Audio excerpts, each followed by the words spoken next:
Hello friends, स्वागत है एक नए वीडियो में। आज हम इस वीडियो में बात करने वाले हैं नर्सिंग ऑफिसर्स की वैल्यूज़, रिस्पेक्ट, है ना। जैसा कि आप नर्सिंग ऑफिसर बनने के लिए कितना स्ट्रगल करते हो, है ना। आप शुरू से होता ना कि एडमिशन लेते हैं तब बहुत सारे डाउट्स आते हैं कि नर्सिंग में कोई स्कोप है या नहीं है, आगे चल के अपनी क्या जॉब लगेगी, क्या रिस्पेक्ट मिलेगी, है ना। तो बहुत सारे ऐसे मिलते रहते हैं। और कुछ इंस्टाग्राम पे मुझे कुछ ऐसे डीएम भी मिले हैं जो नर्सिंग ऑफिसर्स को लेके कुछ डाउट करते हैं कि कोई वैल्यूज़ नहीं होती है। एम्स में देखा है हमने कि लड़ाइयाँ होती रहती है, एम्स को कोई डॉक्टर कुछ समझते नहीं नर्सिंग ऑफिसर को। इन सारे चीज़ों को देखते हुए मुझे लगता है एक वीडियो बनाना चाहिए। जैसा कि बीइंग अ नर्सिंग ऑफिसर मैं अपनी वैल्यूज़ अपने जो भी यहाँ पे मैं अपने एक्सपीरियंस के साथ आपके साथ शेयर करता हूँ। जैसा कि सबसे पहले तो आपका जहाँ भी जॉब कर रहे हो, बीइंग ए नर्सिंग ऑफिसर, है ना, पर्टिकुलर एम्स हो या फिर अलग जो भी आप अलग अलग जो सेंट्रल गवर्नमेंट के हॉस्पिटल हो या फिर कोई भी स्टेट गवर्नमेंट के हॉस्पिटल्स हो, ठीक है। तो वहाँ पर डिपेंड करता है कि आप अपना काम किस तरह से कर रहे हैं, ठीक है। आपके आसपास के लोग किस टाइप से है ना। आपका किस टाइप से आपका एक पूरा वहाँ का माहौल बना हुआ है, उस पर डिपेंड करता है। इन सारी चीज़ों को देखते हुए सबसे पहले देखना है, हम अपने आप को देखना है। बीइंग ए नर्सिंग ऑफिसर आपको अपने आप को देखना है कि आप अपना काम, है ना, जो भी आपकी रिस्पॉन्सिबिलिटी है उसको पूरा अच्छे से कर रहे हो या नहीं कर रहे हो, ठीक है। आपको जैसा कि अपन अब एम्स को लेके चलते हैं कि एम्स में नर्सिंग ऑफिसर की जो सैलरीज है काफ़ी अच्छी सैलरीज है। आप कंपेयर करो प्राइवेट हॉस्पिटल से। प्राइवेट हॉस्पिटल्स में आपको बहुत कम सैलरी मिलती है और आपको काम बहुत करना पड़ता है, वर्कलोड बहुत सारा होता है और आपको छुट्टियों में भी प्रॉब्लम आती है। यहाँ पे आपको छुट्टियाँ भी मिलती है, सैलरी भी आपकी अच्छी है, ठीक है। तो आपको अपना काम भी आप उसी हिसाब से करना है, पूरे अपना डेडिकेशन के साथ अपना काम करना है। आपकी 6 घंटे 8 घंटे की ड्यूटी होती है ना, नाइट 12 घंटे की होती है।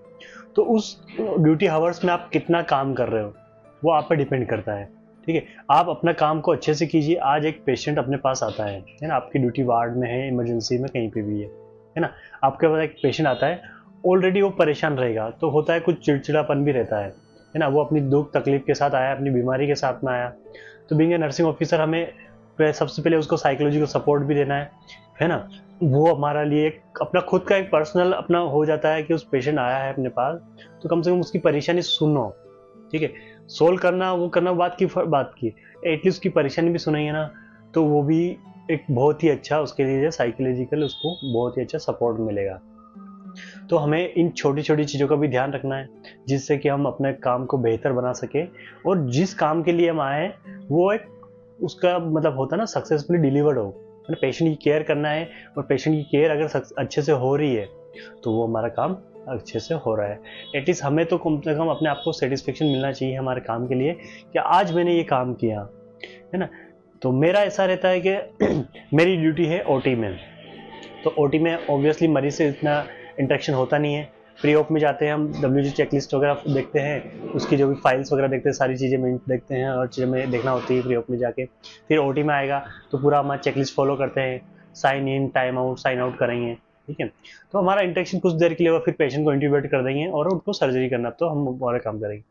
बट उसमें भी हमें पूरा प्रॉपर हर चीज़ को ध्यान में रखते हुए करना है काम, है ना। पूरी अपना डेडिकेशन के साथ में स्टेलाइजेशन का बहुत ध्यान रखना पड़ता है एक एक चीज़ के लिए। ऐसा नहीं होता कि कभी ओटी में आप वार कर रहे हो और कभी कुछ गलती से हल्का सा कुछ टच हो जाता कुछ हो जाता, तो ऐसा नहीं हो कि कोई देख रहा है हमें तो हो गया, नहीं। कुछ टच हो गया, ग्लव्स रिमूव करो, दूसरे पहनो, ठीक है। कुछ भी अगर इंस्ट्रूमेंट हो गया तो उसको हटाओ वहाँ से, है ना। तो इन चीज़ों का हमें ध्यान रखना, ये खुद की जिम्मेदारी है, हमारी रिस्पॉन्सिबिलिटी है कि हम कोई देख रहा है या कोई ऑब्जर्व कर रहा हो तो उस वजह से नहीं, कुछ हो गया है तुरंत, क्योंकि ये एक पेशेंट की जान के लिए अपन के लिए काम कर रहे हैं तो उसका हमें ध्यान रखना पड़ता है। तो पहले तो अपनी ड्यूटीज़ को अच्छे से फॉलो करना है हमें, ठीक है। कहीं पे भी सब जगह आप वार्ड में हो, आईसीयू में हो, इमरजेंसी हो, ओटी में हो या कहीं और आपका डिपार्टमेंट हो, सभी जगह आपको सबसे पहले अपनी ड्यूटी अच्छे से करना है। जब आप अपनी ड्यूटी आप अच्छे से करोगे तो मैं बोल रहा हूँ ड्यूटी अब बस अच्छे से कर लो, कोई तकलीफ नहीं आएगी कहीं से भी आपको, है ना। और कुछ केसेस सिनेरियो मिल जाते हैं जो कि हर जगह मिलते हैं आपको। ऐसा नहीं हो कि आपको पर्टिकुलर आप एम्स इस एम्स को टारगेट करो कि इस एम्स में ज़्यादा होते हैं, उसमें होते हैं, ये होते हैं, ऐसा नहीं है, ठीक है। पर्टिकुलर कुछ सिनेरियोस आपको हर जगह देखने को मिल जाएंगे जहाँ पे कुछ गलतियां देखो दोनों की हो जाती है ना। कुछ अभी आपने न्यूज़ देखी होगी, यहाँ पे भी हुए हैं और कुछ अदर एम्स में भी होते रहते हैं और सब जगह देखने को मिलता है। गलतियाँ दोनों तरफ से हो सकती हैं, ठीक है। किसी स्टाफ का पैटर्न, बिहेवियर पैटर्न सही नहीं होगा, डॉक्टर की तरफ से भी गलतियाँ हो सकती हैं, हर जगह से हो सकती है गलतियाँ ना, तभी जाके कुछ न कुछ सिनेरियो क्रिएट होता है। अगर हम अपना काम अच्छे से कर रहे हैं, सब जगह से कर रहे हैं, सामने भी अगर सब चीज़ें चल रही तो बढ़िया है। डॉक्टरों के साथ भी बिहेवियर बहुत ही अच्छा रहता है ना। स्पेशली जो JR SR जो होते हैं, इनको वर्कलोड काफ़ी ज़्यादा होता है, ठीक है, तो परेशान रहते हैं उसमें। तो एटलीस्ट हम भी अगर काम करें तो हम भी थोड़ा सा उनका सपोर्ट कर दें, है ना, हमारी तरफ से भी हम उनका अच्छे से, हमारा काम भी हम अगर अच्छे से कर दें, उनको भी थोड़ा एक रिलैक्सेशन हो जाएगा। तो एक तरह से डॉक्टर और अपना नर्सिंग ऑफिसर का भी अच्छा सा हेल्दी रिलेशनशिप मेंटेन होगा। तो छोटी छोटी चीज़ें ध्यान रखनी है। तो एक जो भी आपके जहाँ काम कर रहे हो वो डिपार्टमेंट आपका स्मूथ चलेगा, आपका वर्किंग इन्वायरमेंट अच्छा हेल्दी रहेगा और हर चीज़ सही रहेगी। बस काम अच्छे से करना है।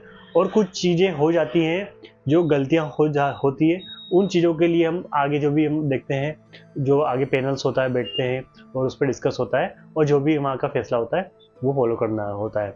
और कुछ केसेस में मेमो भी निकलते हैं, कुछ गलतियाँ आप करते हो तो मेमो होता है जो कि आपको निकलते हैं, पर टर्मिनेट नहीं करेंगे। आप सोचते हो कुछ गलतियाँ करी आपको टर्मिनेट कर देंगे, डायरेक्ट टर्मिनेट नहीं कर सकते।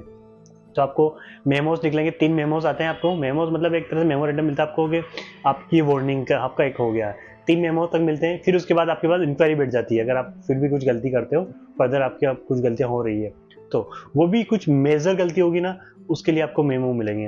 अगर आपको कुछ हो रहा था, आप वहाँ पे कुछ सेटलमेंट करके आप वो अपना अपना काम को, के आगे गलती नहीं करेंगे, आप एक्सप्लेनेशन देके वो काम कर सकते हैं। बट ये श्योरिटी होनी चाहिए कि आप नेक्स्ट बार वो गलती नहीं करेंगे। तो ये चीज़ें आपकी माइनर जो गलतियाँ होती हैं, उन चीज़ों को अपन आगे इम्प्रूवमेंट करके अच्छे से अच्छा अपना काम कर सकते हैं। तो मेरे सिनेरियो में ये है कि अपन अगर अच्छे से काम करेंगे, है ना, आपको सैलरी अच्छी मिल रही है, ठीक है, आप अपने ड्रीम जॉब जिसके लिए आपने कितना स्ट्रगल किया और वहाँ पे आए हो, तो ऑब्वियसली उसके लिए मेहनत भी नहीं करो, काम भी ऐसे ही करो, डेडिकेशन के साथ काम करो, तो कोई दिक्कत नहीं आएगी, है ना। और आपके साथ वर्किंग इन्वायरमेंट बहुत अच्छा रहेगा।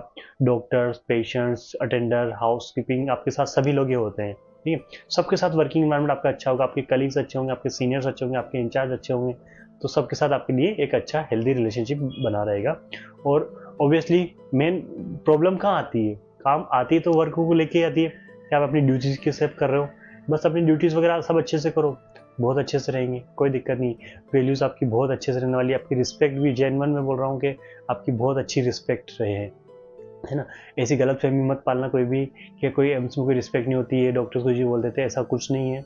आप अपने अपने वर्किंग इन्वायरमेंट में अच्छे से रहो, सब अच्छे से रहेंगे, डॉक्टर्स भी अच्छे से रहेंगे, नर्सिंग स्टाफ जो होता है सब वो भी सबसे अच्छे से अपने साथ, है ना। और जो अदर जो होते हैं नर्सिंग हॉस्पिटल अटेंडर्स होते हैं, हाउसकीपिंग होते हैं, इन सब के साथ हमें अच्छे से रहना, सब अच्छे से रहो, बढ़िया अपना काम करो बढ़िया अच्छे तरीके से, बस हेल्दी इन्वायरमेंट मेंटेन करो, तो ये होगा। और वैल्यूज़ आपकी इवन हॉस्पिटल्स में ही आपकी रिस्पेक्ट वैल्यूज़ नहीं, आपको घर पे, आपको आपकी जो सोसाइटी है, आपकी जो कास्ट है, वहाँ पे आपको वैल्यू मिलेगी। एक अपने आप में एक थोड़ा सा होता है ना, सभी लोग यार एम्स में काम कर रहा है तो एक अलग ही नज़रिए से देखो, आप उस भीड़ से एक अलग ही हट के देखोगे। ये खुद मैंने पर्सनल फील किया है।